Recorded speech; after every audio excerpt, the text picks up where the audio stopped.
In the next example, we are going to talk about the head tag. As you can see, I have copied the code from the course site and put it into an example document here. Added a few things, added a heading tag here in the body.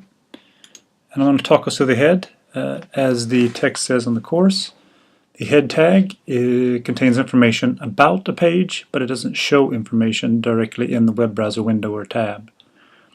We have the meta tags here. There are different ones and different names, and they are used to actually describe the page. And you can tell by the name the attributes there for the meta tag: description, keywords, author of the page, and so forth. And I've just filled in some silly information. But remember that this is important because the description and keywords are used by search engines when they're categorizing your pages. Another important one, and the only thing that is supposed to be visible in a web page from the head, is the title. And the title is what will be set at the top of the browser tab or window. I'll show you in just a moment.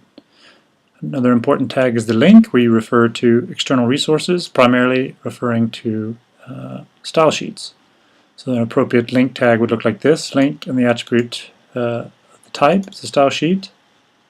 The MIME type is text CSS.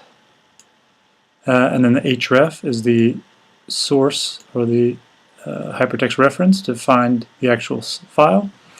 And then I've said in this case that the external CSS file is called mystyle.css. And of course, it has to be in this actual location with the relative search path, with the exact spelling, with capital and small letters and so forth.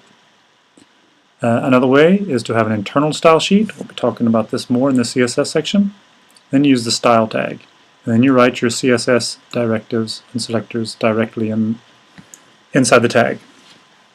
Another big, an important item you can have in the head is script. And this is where you would either refer to a script externally with src and the source of the script, or you could actually just write your script here. And JavaScript function, and so forth. And then after the head, of course, you have your body, and that's what's shown. So if I save this right now, and then we go and look at it, we see that very exciting there. Black text, black background, I'm sorry, white text, and that's what we had provided here. That the body, the background color would be black, and the color of that P tag would be white, and that's this. And we notice that this heading is not visible, and that's because we didn't set the color for that, and so it's of default it's black, so it's not seen. But we can change it quickly. We could say style is equal to color white, like the other parts. Save it. I'm working directly online, of course, and then we refresh it, and it pops up.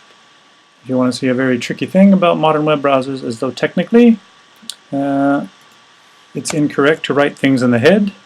If you were to do so, see, I put a P tag in the head, and I will emphasize this is not correct. You should not do this. And I'll just some text in the head. Wrong. Save that. Modern browsers are kind of too nice because they'll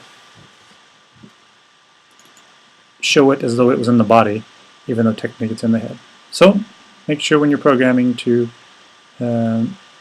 keep track of where you're putting portions of the head and what you're putting in the actual body of your web page.